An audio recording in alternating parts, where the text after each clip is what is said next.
Assalamu alaikum everyone, my name is Tuzza Khan and I will today be presenting my research project, which is silver decorated mixed metal oxide with MXene for electrochemical oxidation of methanol for direct methanol fuel cell.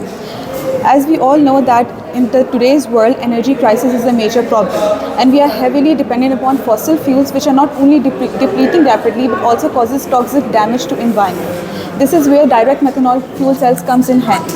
They directly convert the energy of methanol into electrical energy. But the major problem in methanol is the chemical oxidation, because the chemical oxidation of methanol requires very higher energy and it needs an electrocatalyst which is highly efficient and cost effective.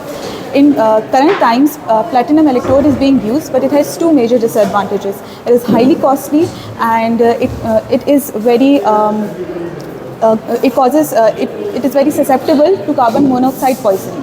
Therefore, our goal is to create a catalyst which is highly efficient and is cost effective. This is where our projects comes in. We have developed a ternary component composite, and we have chosen those individual components based on certain principles. Number one component is our mixed metal oxide. The mixed metal oxide basically provides us a higher active surface area onto which methanol is being absorbed and causes methanol oxidation rapidly, thus increasing the current density. Secondly, porous silver provides us with greater surface area and higher electrical conductivity. Third, MXene provides us a pathway for higher electron transport. Thus, our ternary composite basically is very highly efficient and is also cost effective. Now, moving on to the methodology, we have created our composite through four methods. Number one is hydrothermal method. Through hydrothermal synthesis, we have created mixed metal oxide, which is manganese cobalt oxide, and through the etching process, we have produced our MXene. Through inverse Leidenfrost method, porous silver was created, and lastly, all of these components were then combined together to form the composite. Our synthesis was confirmed through characterization techniques.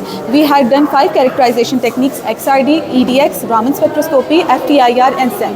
All of these characterization proved to us that our composite was synthesized successfully.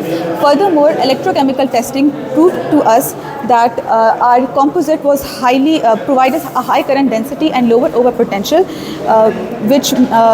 which made us realize that our goal was finally achieved.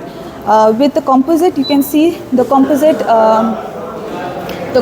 1 CV and EIS. The current density here is very high, indicating that our composite is indeed highly efficient, and EIS proves us that the charge transfer resistance is very low and the electron transfer process is high. Chronoimperometry also indicates that our composite is very stable, and these are the comparison.